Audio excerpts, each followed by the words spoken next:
Hola, me llamo Miles. Esta es mi presentación de periodismo deportivo en la Universidad Empresarial de México. Yo investigué cómo una persona se gradúa de esta universidad y qué necesita para inscribirse. También busqué los beneficios de recibiendo un título de periodismo deportivo. Fortunadamente en la universidad puedes graduar con un título de periodismo deportivo en 2 años y 3 meses. Para inscribirte, necesitas mostrar tu partida de nacimiento y tu pasaporte vigente.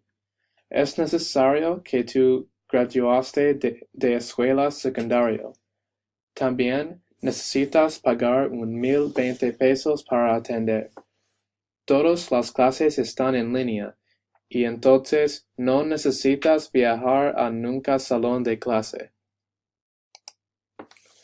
Necesitas tomar muchas clases para ganar tu título en periodismo deportivo.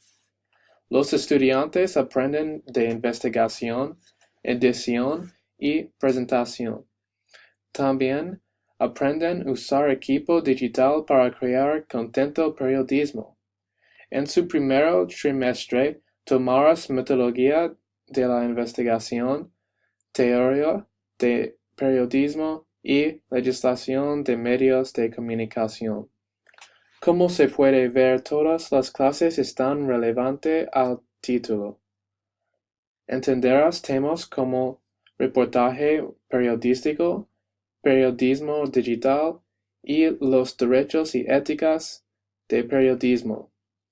No es necesario tener pasantías, pero es una buena idea preparar para el mundo real. Hay 9 trimestres en total y 24 clases obligatorias. Terminarás tus estudios con un seminario de tesis.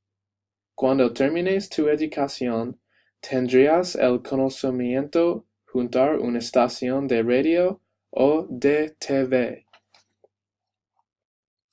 Aquí es un ejemplo de un periodista deportivo en trabajo. Toca la barrera, Delgado Ferreiro, le va a pegar Cristiano Ronaldo. Allá va el portugués con pierna derecha, el golpeo de Cristiano. ¡Qué golazo! ¡Gol!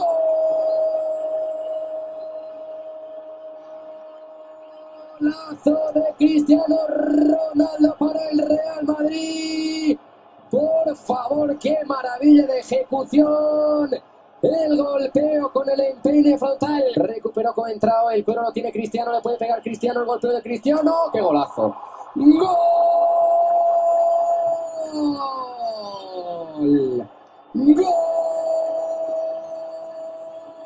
¡Golazo de Cristiano Ronaldo! Buscando su gol número 40 en la Liga BBVA, le va a pegar Cristiano, pierna derecha. ¡Gol! ¡Gol del Real Madrid! El tercero, Cristiano Ronaldo, para conseguir sacar del partido al Atlético de Madrid. Es un presentador muy interesante, ¿no? Las habilidades de los profesionales vienen de sus estudios en la escuela y la experiencia profesional. Es importante aprender de profesionales en sus campos porque ofrecen oportunidades únicas, ganar consejos. Gente como Al Michaels y Shaquille O'Neal tienen habilidades para brillar en el campo de periodismo deportivo. Quiero ser profesional como esta gente porque creo que ellos son los mejores de sus campos. Gracias.